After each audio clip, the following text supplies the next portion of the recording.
ಕನ್ನಡ ಚಿತ್ರರಂಗದ rocking star Yash ಅಭಿನಯದ ಬಹುನಿರೀಕ್ಷಿತ Toxic a fairy tale for grown ups ಸಿನಿಮಾದ ಟ್ರೇಲರ್ ಬಿಡುಗಡೆಯಾಗಿದೆ.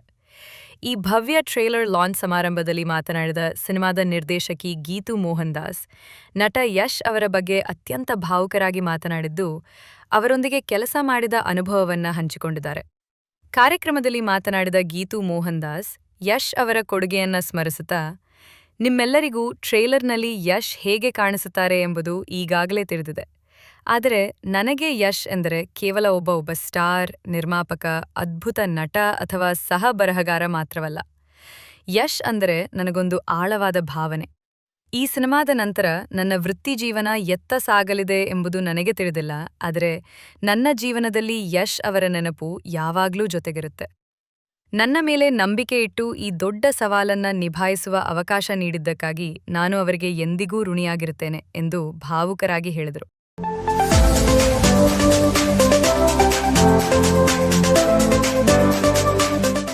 ಇತ್ತೀಚೆಗೆ ಬೆಂಗಳೂರಿನಲ್ಲಿ ನಡೆದ ಬಹು ನಿರೀಕ್ಷಿತ action cinema Toxic a fairy tale for grown ups trailer ಬಿಡುಗಡೆ ಸಮಾರಂಭದಲ್ಲಿ ಚಿತ್ರ ಕುರಿತು ಎದ್ದಿದ್ದ ಹಲವು ವದಂತಿಗಳಿಗೆ ನಟ ಯಶ್ ಸ್ಪಷ್ಟನೆ ನೀಡಿದ್ದಾರೆ. ಟಾಕ್ಸಿಕ್ ನಿಕ್ ನಿರ್ಮಾಣ ಹಂತದಲ್ಲಿ ಹರಿದಾಡುತ್ತಿದ್ದ ಹಲವು ವದಂತಿಗಳ ಬಗ್ಗೆ ರಾಕಿಂಗ್ ಸ್ಟಾರ್ ಯಶ್ ಮಾತನಾಡಿದರು. ವಿಶೇಷವಾಗಿ ಸಿನಿಮಾ ಸ್ಥಗಿತಗೊಂಡಿದೆ ಅಥವಾ ಕೈಬಿಡಲಾಗಿದೆ ಎಂದು ಪದೇ ಪದೇ ಬರುತ್ತಿದ್ದ ವರದಿಗಳ ಬಗ್ಗೆ ಅವರು ಪ್ರಸ್ತಾಪಿಸಿದರು. ಸಿನಿಮಾ ನಿರ್ಮಾಣದಲ್ಲಿ ನಟರ ಲಭ್ಯತೆ ಮತ್ತು ಶೆಡ್ಯೂಲ್ನಂತಹ ಅನೇಕ ಅನಿಶ್ಚಿತತೆಗಳು ಇರುತ್ತವೆ. ಅಲ್ಲದೆ ಆ ದಿನ ನಟನ ಮನಸ್ಥಿತಿ ಹೇಗಿರುತ್ತದೆ ಅಥವಾ ಅವರಿಗೆ ಸಾಕಷ್ಟು ಡೇಟ್ಸ್ ಲಭ್ಯವಿರುತ್ತವೆಯೇ ಎಂಬುದು ನಮಗೆ ತಿಳಿದಿರುವುದಿಲ್ಲ. ಹೀಗೆ ಅನೇಕ ಸಮಸ್ಯೆಗಳು ಇರುತ್ತವೆ ಎಂದು ಅವರು ವಿವರಿಸಿದರು. ಟಾಕ್ಸಿಕ್ ಚಿತ್ರದ ನಿರ್ಮಾಣದ ಕುರಿತು ಹರಿದಾಡುತ್ತಿದ್ದ ಊಹಾಪೋಹಗಳ ನಡುವೆಯೂ ಚಿತ್ರದ ಪರವಾಗಿ ದೃಢವಾಗಿ ನಿಂತಿದ್ದಕ್ಕಾಗಿ ನಿರ್ಮಾಪಕ ವೆಂಕಟ್ ಕೆ ನಾರಾಯಣ್ ಅವರನ್ನು ಯಶ್ ಶ್ಲಾಘಿಸಿದರು.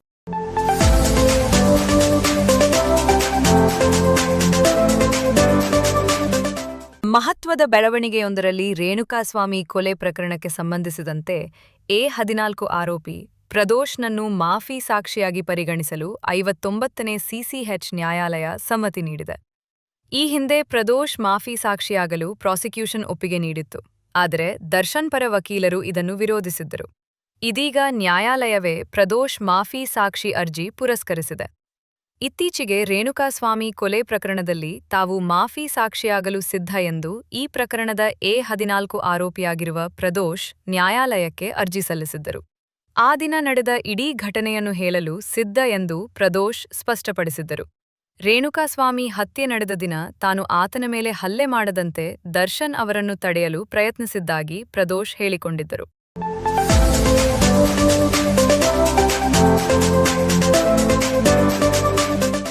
ವಿಜಯ್ ಸೇತುಪತಿ ದುನಿಯಾ ವಿಜಯ್ ಅಭಿನಯದ ಪೂರಿ ಜಗನ್ನಾಥ್ ನಿರ್ದೇಶನದ ಸ್ಲಮ್ ಡಾಗ್ 33 ಟೆಂಪಲ್ ರೋಡ್ ಸಿನಿಮಾದಲ್ಲಿ ಖ್ಯಾತ ನಟಿ ಟಬು ನಟಿಸುತ್ತಿದ್ದಾರೆ. ಚಿತ್ರತಂಡ ಈಗ ಅವರ ಪಾತ್ರದ ವಿಶೇಷ ಝಲಕ್ ಹಂಚಿಕೊಂಡಿದೆ. ಈ ಸಿನಿಮಾದಲ್ಲಿ ಅವರು ಗೌರಿ ಹೆಗ್ಡೆ ಎಂಬ ಶಕ್ತಿಶಾಲಿ ಹಾಗೂ ಭ್ರಷ್ಟರಿಗೆ ಸಿಂಹಸ್ವಪ್ನವಾದ ಆದಾಯ ತೆರಿಗೆ ಇಲಾಖೆಯ ಡೆಪ್ಯೂಟಿ ಕಮಿಷನರ್ ಪಾತ್ರದಲ್ಲಿ ಕಾಣಿಸಿಕೊಂಡಿದ್ದಾರೆ. ಈ ಸಿನಿಮಾದಲ್ಲಿ ಟಬು ಅವರದು ಅತ್ಯಂತ ರಗಡ್ ಪಾತ್ರ. ಅವರು ತಮ್ಮ ಆಕ್ಷನ್ ಅವತಾರದ ಮೂಲಕ ಪ್ರೇಕ್ಷಕರ ಗಮನ ಸೆಳೆದಿದ್ದಾರೆ. ಈ ಸಿನಿಮಾ ತೆಲುಗು ಜೊತೆಗೆ ಕನ್ನಡದಲ್ಲೂ ಬರುತ್ತದೆ. ಹೀಗಾಗಿ ಕನ್ನಡದಲ್ಲೂ ಈ ಚಿತ್ರವನ್ನು ಕಣ್ತುಂಬಿಕೊಳ್ಳಬಹುದಾಗಿದೆ. ಸದ್ಯ ಟಬು ಪಾತ್ರ ಪರಿಚಯ ಕನ್ನಡ ಭಾಷೆಯಲ್ಲೂ ಸಿಕ್ಕಿರೋದು ಅಭಿಮಾನಿಗಳಿಗೆ ಖುಷಿ ತಂದಿದೆ. ಪೂರಿ ಜಗನ್ನಾಥ್ ತಮ್ಮ ನಾಯಕಿಯರ ಪಾತ್ರಗಳನ್ನು ವಿಭಿನ್ನವಾಗಿ ತೋರಿಸುತ್ತಾರೆ. ಅವರ ಪಾತ್ರಗಳಿಗೆ ಒಂದು ವಿಶೇಷ ತೂಕ ಇರುತ್ತದೆ. ಈ ಚಿತ್ರದಲ್ಲೂ ಟಬು ಪಾತ್ರದ ಗತ್ತು ಎದ್ದು ಕಾಣುತ್ತದೆ. ಈ ಚಿತ್ರವನ್ನು ನೋಡಲು ಫ್ಯಾನ್ಸ್ ಕಾದಿದ್ದಾರೆ.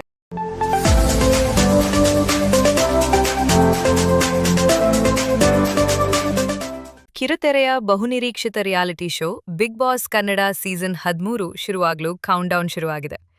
ಬಿಗ್ ಬಾಸ್ ಮನೆಗೆ ಕಾಲಿಡಲು 60 ಜನ ಸಾಮಾನ್ಯರು ಕಾಯುತ್ತಿದ್ದು, ಅವರಿಗೆ ಜಡ್ಜ್ಗಳು ವೇದಿಕೆಯ ಮೇಲೆಯೇ ಅಗ್ನಿ ಪರೀಕ್ಷೆ ನೀಡುತ್ತಿದ್ದಾರೆ. ಈ ಕುರಿತು ಆಯೋಜಕರು ರಿಲೀಸ್ ಮಾಡಿರುವ ಹೊಸ ಪ್ರೋಮೋ ಈಗ ಸೋಷಿಯಲ್ ಮೀಡಿಯಾದಲ್ಲಿ ಸಖತ್ ವೈರಲ್ ಆಗಿದೆ. ಈ ಪ್ರಕ್ರಿಯೆಯಲ್ಲಿ ಕೆಲವು ಸ್ಪರ್ಧಿಗಳ ಅತಿಯಾದ ವರ್ತನೆಗೆ ಜಡ್ಜ್ಗಳು ತೀವ್ರವಾಗಿ ಗರಂ ಆಗಿದ್ದಾರೆ. ವಿಶೇಷವಾಗಿ ಅಮುಕು ಡುಮುಕು ಅಂತ ಸೋಷಿಯಲ್ ಮೀಡಿಯಾದಲ್ಲಿ ಡ್ರಾಮಾ ಮಾಡುವ ಮಂಜು ವರ್ತನೆಗೆ ನಟ ವಿನಯ್ ಗೌಡ ವೇದಿಕೆಯ ಮೇಲೆಯೇ ಜೋರಾಗಿ ರೇಗಾಡಿರುವುದು ಪ್ರೋಮೋದಲ್ಲಿ ದೊಡ್ಡ ಹೈಲೈಟ್ ಆಗಿದೆ. ಹೌದು, ಸಂಗೀತ ಅವರು ನಿಮ್ಮನ್ನ ಕಂಡ್ರೆ ಇಷ್ಟ ಅಂತ ಹೇಳ್ಬೇಕು ಅನ್ನೋ ನಿರೂಪಕ ನಿರಂಜನ್ ದೇಶಪಾಂಡೆ ಮಾತಿಗೆ ಇಲ್ಲಿ ನಾನು ಯಾರನ್ನೂ ಇಂಪ್ರೆಸ್ ಮಾಡಕ್ಕೆ ಬಂದಿಲ್ಲ, ನಾನು ಹೀಗೆ ಇರೋದು ಹೀಗೆ ಹೋಗೋದು ಎಂದು ಅಮುಕು ಡುಮುಕು ಏರು ಧ್ವನಿಯಲ್ಲಿ ಮಾತನಾಡಿದ್ದಾರೆ. ಇದಕ್ಕೆ ಕೋಪಗೊಂಡ ವಿನಯ್ ಗೌಡ ಆಗಲ್ಲ ಅಂದ್ರೆ ಹೋಗ್ತಾ ಇರು ಎಂದಿದ್ದಾರೆ. ಆ ಕ್ಷಣದಲ್ಲೇ ಸ್ಟೇಜ್ನಿಂದ ಹೊರ ನಡೆದಿದ್ದಾರೆ ಅಮುಕು ಡುಮುಕು ಮಂಜು.